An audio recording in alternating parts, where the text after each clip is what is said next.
Welcome to another London-based capsule hostel video, but this time with a little bit of a twist because firstly, I am filming this the morning after because when I arrived here last night, it was pitch black. I was walking down these streets, I did not know where I was. I was like, I feel a bit sketched out because I am in the middle of Whitechapel. Now, this is probably partially psychological since I received this comment on one of my other videos because I do actually think somebody asking if you're trying to become the next Jack the Ripper victim is not the kind of comment you actually really want to receive.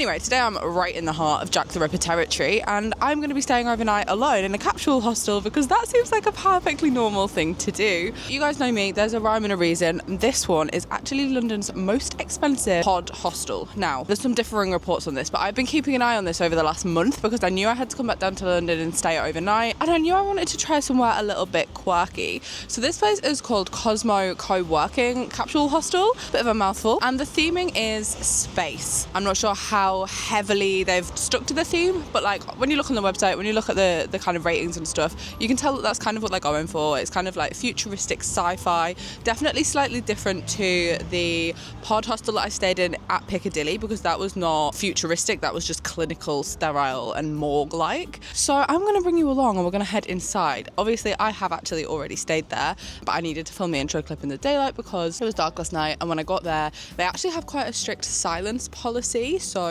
it was very much like I didn't even know if I'd be able to film this video. Like they sent me a text twice being like, make sure you're quiet, like you can't speak after 10 p.m, that kind of thing. Without further ado, we're going to round this corner. Like I say, I'm in Whitechapel. I'm kind of between like Brick Lane and Aldgate East, and it's a little bit out of the city, but we're still in zone 1, so if you're looking for a decent location, let's carry on. Also, yes, my hair is super curly in this video. I don't think I've ever actually shot one of these with my natural hair, but enter the natural hair because it's here for this one, guys. I hope you don't mind. Anyway, if you are new to my channel, my name is Molly. I've been making content like this over the last couple of months and I'm really enjoying it. If you are too, please do subscribe and let's get started.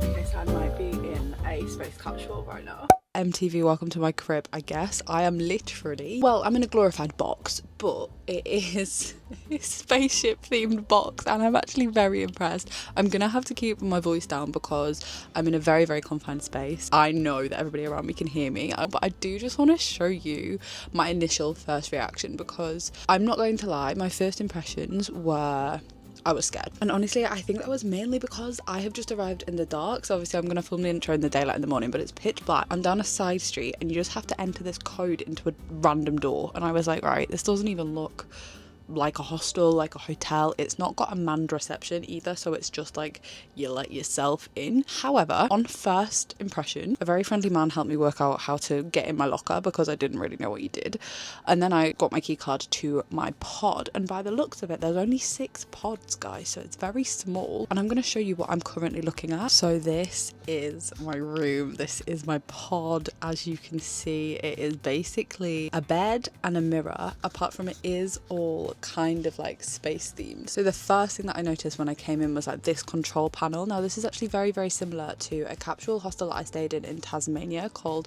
the Pod Inn. As you can see from these overlay photos, practically the same. But what I do love is that you can change all of the settings with your hand right here. I'm gonna hope that they wash this or like wipe it down. So when I came in, it was all set to blue. You can change the brightness, you can change just the general vibe overall. So as you can see, there's actually quite a lot of room. I would say this is definitely bigger than the other capsule hostel that I stayed in Piccadilly Circus. That was smaller for sure. I don't know the exact measurements, but this definitely feels bigger. Also just a little bit cooler. I would say obviously the one that belongs to the Zedwell group is more modern, like it's new, but for the most part I actually think I prefer this one. One thing I will say, and this was the same in the last one, the soundproofing is horrific. Like there's none. There is none. These are the controls. We've got an air fan for ventilation. This is always one of my most frequent comments when I do a video like this, is like, I don't know if I could sleep where there's no aircon. There is an air fan, there's 6 different strengths. I don't really need that on. I can then change the roof lighting, so we can do blue, pink, green, bright white, yellow, or you can turn it off completely. And then here you actually do get, so this locks the door. So I know this is a comment that I'll get a lot because I always get this, is about like the safety of being locked in a box like this. And guys, this is a response that I always want to say, but like, how different is it to being in a hotel room? If you're trapped in a hotel room on like the 7th floor with an electric lock and key card that closes behind you, you're kind of in the same situation. Like, I do understand obviously this feels more claustrophobic, but otherwise it's generally the same. And I do want to say that I've just noticed that on this side here there is a manual override where you can like open the door from the inside if the electrics were to fail. So I do understand obviously like the thought of it being electric is scary. Up on the roof here do have a fire alarm. I think the lighting on the roof's really nice. I think this definitely makes it feel less coffin-like. You do get a USB-C and a USB. You also get a headphone jack, and you also get a TV switch, which I presume is like how you turn the TV on. I'm not actually sure. And then down here at the bottom you also get a safe, which I guess is really good. I probably won't put anything in there just because I'm just going to keep everything with me. This is the TV. Should we turn it on? Aha. Oh my gosh, guys, I'll tell you what, I think it's worth the money because the one in Piccadilly did not have a telly. No way. You guys know what this means. I'm sorry, but this is actually a bit meta. I feel like I'm filming one of these videos whilst watching one of these videos whilst living in a box. Like, what kind of dystopian 21st century is this? Anyway, you do also get places that you can hang up coats. We've got that one, we've got this one. And then I think this is where you're really getting your value for money, because you do actually get a towel, which obviously wasn't guaranteed, but I'm happy that you do because I do want to have a shower. You get a toothbrush and toothpaste. You get shower gel, you get earplugs, which is a godsend, and you also do get a set of headphones with a headphone jack so that you can watch the telly, because I was just thinking like, oh, I don't have headphones like that I could plug in if I wanted to watch myself on YouTube. But now obviously I do. So I don't know if you can hear the noise, I don't know if it's picking up the outside sound, but like when anybody else is opening or closing their door, the entire unit is like moving slightly, and also you can hear it very loudly. So shall we do a little price chat, because I feel like that's always the point of these. I am in London tonight because I need to be here for work tomorrow, and I'm always looking for a bargain. I'm always looking for the best option because I don't really believe in paying £100 for a bed, to be honest. Like, I think that's an actual rip-off. And when this capsule hostel came onto my radar, I was like, do you know what, we've got to try it out, because this is definitely London's most expensive one of these. When you compare it to the Piccadilly Zedwell, it's a little bit more pricey, not loads to be honest, and it is also slightly further out of central London. I'm in Tower Hamlets, I'm still in zone 1, but I would say this is like slightly further out. So I think that, you know, you're paying more, you're further away, but then the amenities probably are better. And I think the quality of everything just is like a little bit more fun. The other one felt very like sterile. It felt very like you were in a morgue, and I did keep saying I felt like I was in a coffin. This doesn't really feel like a coffin. It just feels potentially claustrophobic if that is something that you struggle with. However, I actually ended up paying £40 for this, which was the same as what I paid in Piccadilly Circus. However, the Pod hostel in Piccadilly has now come down in price, and also I got this discounted because I'm a Genius member on booking.com and I got like just a good deal, but usually this is more towards the like £60 mark. When I've been looking, I've been kind of keeping an eye on it, so usually it's about £20 more than what I paid. So let me know in the comments, do you think it's worth £60, given that, you know, like I said, I'm in London, you can't get much for your money here anywhere. People joke like, oh, you wouldn't even get a shoebox in London for that price. Well, basically I'm in a shoebox. So my plan for the evening now is to head back out and grab some food. It feels a lot later than it is because it's dark, but it's actually only 7:30. When we come back, I think I want to check out the other amenities like the shower. There's a communal working area as well, which I do think is quite good. The only thing I'm not really enjoying is how quiet it is, because I feel like I can't chat. I really want to chat and I know everyone can hear me. Anyway, so far so good. I'm enjoying. It feels clean. Did I show you the pillow? This is the bedding. I'm not really too sure if it's meant to be like some kind of space theme or what it's really meant to be. A little bit sad that you only get one tiny flat pillow, but I guess, you know, £60. And another thing that I think I did forget to mention is I'm actually on the second floor this time, guys. This is the first time I've ever stayed in like a pod and not been on the ground floor, and I think it's actually a bit harder because you have to climb a ladder to get into it, but obviously somebody is presumably sleeping below me, so like every time I move I'm just going to be rattling above them, and I don't love that.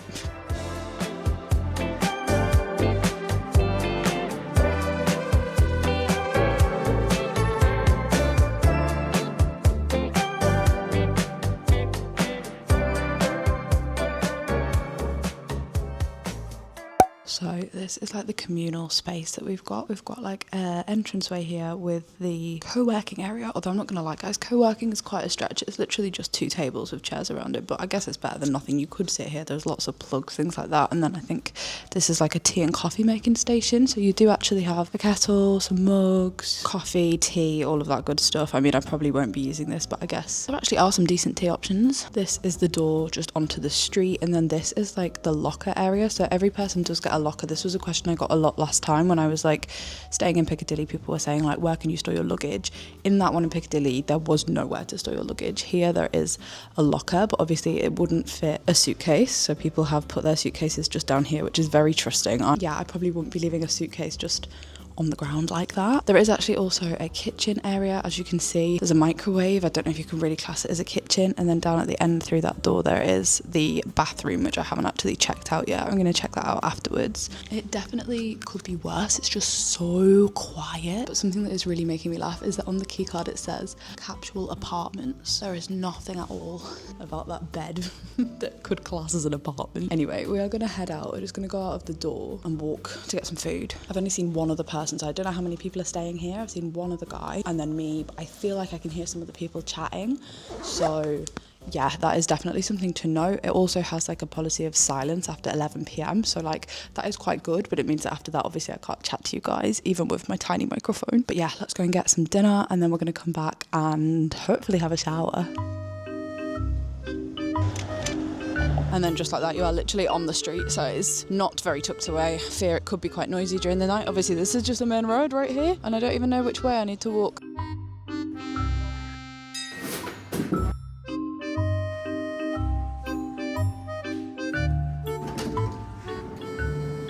So this is the communal bathroom space. Now it is pretty average. Like I've been in worse toilets, but I've also been in better. It's very much giving the vibe of like somebody's actual bathroom in their house, and there is only one to share between the 12 of us, which I don't love. There's not really anything I can do about it.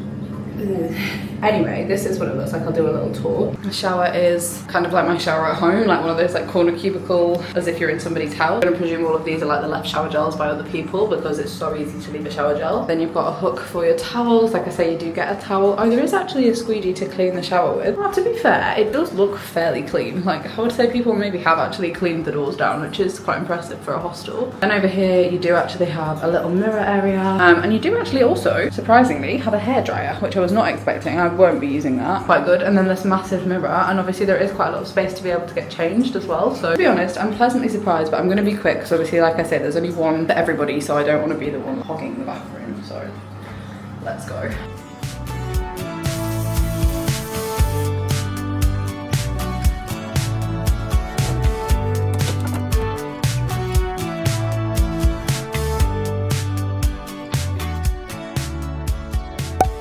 Routine pretty much done, guys. Shall we set the mood lighting? Oh yeah, oh yeah. Brief interlude. I know a lot of people won't care about this, but guys, can you actually believe that this is my natural hair? Like usually in videos I've straightened it and styled it, but today I went to a curl salon and they did my hair. I have never seen it look like this. I don't know how they did it. They've worked some magic. I obviously know I have curly hair, but I just don't know how to style it, and they have styled it so bloody well. I went to a place called the Curl Clinic in Leeds. It was an event in collaboration with Bellissima. These guys, this is entirely unrelated to the video and not in affiliation with them at all, but I just keep catching it in the mirror because there's a lot of mirrors in here and I'm like, oh my goodness me. Point of this clip was to say that there are multiple people chatting outside the door in Spanish. Like everybody I've heard speaking in here so far has been Spanish. Very cool. Whatever. Obviously don't understand what they're saying, but it also makes me feel more comfortable chatting to you because like these guys are all on the phone and they're all talking really loudly. So I don't really care. I'm kind of hoping that it does quieten down, but I also feel like I've got earplugs. I'm not going to go to bed yet anyway. I think the current time is 21:32, so it's only 9:30. However, I do have to be up and out of here by like 7:30, so I do want to have an early night. I'm very tired. It's been a long day. I've still got some work to do, and I also want to enjoy the TV, like as if I can watch a vlog on the telly. Do we have a Wi-Fi password? I don't know. Oh my god, is there not a Wi-Fi?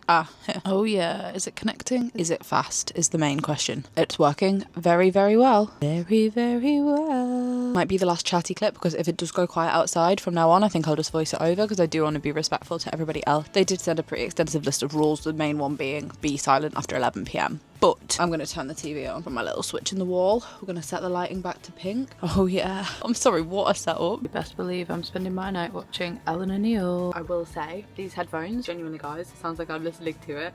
through a 1940s radio that's been held underwater. But you know what? I actually can't complain. The fact that they give you these for free. So the time is now 11:20, I'm pretty sure. And I have been doing a little bit of work and I've also watched some YouTube and I'm about to go to bed. But I do need a wee. I really didn't want to have to get back out and go to the toilet because it's just a faff. And also I can hear people talking. But I'm gonna have to do it. It's obviously hard to tell, but it does kind of feel as though somebody is opening the door underneath me. So that's kind of weird that I have a downstairs neighbour. Anyway, I think I'm going to attempt to sleep. So as always, I will update you if I wake up in the night. I'm going to aim to wake up at 7. My first impressions are the mattress is pretty hard. Like it's quite rock solid, as is the pillow. But like, you know, it's kind of to be expected. You're paying £40. I'm not expecting like bougie bedding and bougie mattresses. And I think honestly, I can kind of sleep anywhere. So all that's really left to do is this. Wow, it's so pitch black that if I don't set an alarm, I probably could sleep for about 20 hours. So, good night.